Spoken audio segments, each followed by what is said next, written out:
वालेकुम, welcome to women's corner. आज हम अपने किचन में बनाने जा रहे हैं चिकन कीमा पकोड़ा। इसके लिए जो हमें इंग्रेडिएंट्स चाहिए वो ये हैं।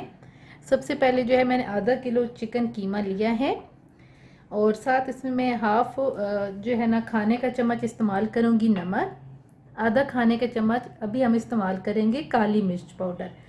सबसे पहले हमने इन चीज़ों को फ्राई करना है। अगर इससे पहले आपने हमारे चैनल को सब्सक्राइब नहीं किया तो आप हमारे चैनल को सब्सक्राइब करें, लाइक करें और शेयर करें। अब हम चलते हैं इसको फ्राई करने की तरफ। सबसे पहले हम एक पैन लेंगे, उसके अंदर हम कीमा ऐड करेंगे। साथ मैंने यहाँ पे 2 टेबलस्पून ऑयल लिया है। इसमें अभी हम नमक इस्तेमाल करेंगे, साथ काली मिर्च का पाउडर। इसको अब हम अच्छी तरह से फ्राई कर लेंगे। आपने इसे अच्छी तरह से फ्राई करना है ताकि जो हम लोग आगे मसाला बनाएंगे ना उसमें इसका जो टेस्ट है वो फिर बहुत मज़े का आएगा। ये आप देख सकते हैं कि कीमा फ्राई हो चुका है। अब हम चलते हैं नेक्स्ट स्टेप की तरफ। जो कीमा था वो हमने फ्राई कर लिया है। कीमा मैंने तकरीबन लिया था आधा किलो, तो इस हिसाब से जो है ना मेरे पास जो बाकी है ये मैंने बेसन लिया है। ये तकरीबन मेरे पास है 1 पाव के करीब हो, क्योंकि आधा किलो कीमा है तो उसमें जो है ना हमें 1 पाव बेसन इनफ रहेगा। अब सबसे पहले हम क्या करेंगे, इस बेसन के अंदर हम सारे इंग्रेडिएंट्स ऐड करेंगे, जिसमें मेरे पास है ये soya sauce half tea spoon, ये मेरे पास है सिरका, ये भी हाफ टी स्पून इसके अंदर जाएगा। छोटा बारीक कटा हुआ प्याज है मेरे पास, 1 अदद प्याज, इसको हम इसके अंदर ऐड करेंगे।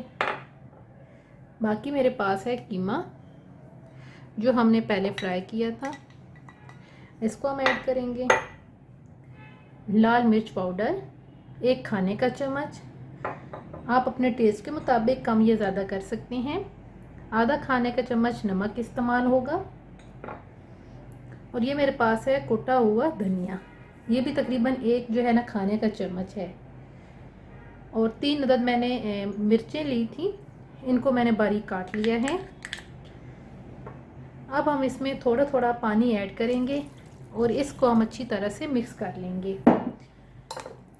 ये जो हमने सोया सॉस इसके अंदर डाला है और साथ हमने जो सिरका इस्तेमाल किया है, इससे इसकी जो मैरिनेशन है वो बहुत अच्छी होती है।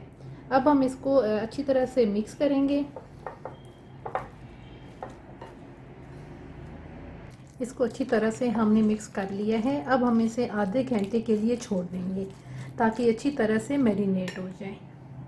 तकरीबन आधा घंटा हो चुका है। अब हम इसके पकोड़े बनाएंगे और इन्हें फ्राई करेंगे। सबसे पहले हम ऑयल गरम करेंगे। अब इसके अंदर हम छोटे छोटे पकोड़े इसके अंदर डालेंगे।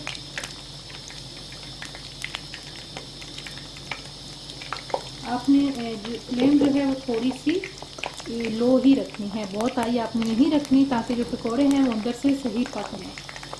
फाइनली चिकन कीमा पकोड़ा हमारा तैयार है। उम्मीद है आपको हमारी आज की रेसिपी पसंद आएगी। आप इसे केचप या चाय के साथ आप इसे ले सकते हैं। हमारे चैनल को सब्सक्राइब करें, लाइक करें और शेयर करें। अल्लाह हाफिज़। Subscribe to our channel by clicking the subscribe button. Click the bell button and enjoy the latest uploads from our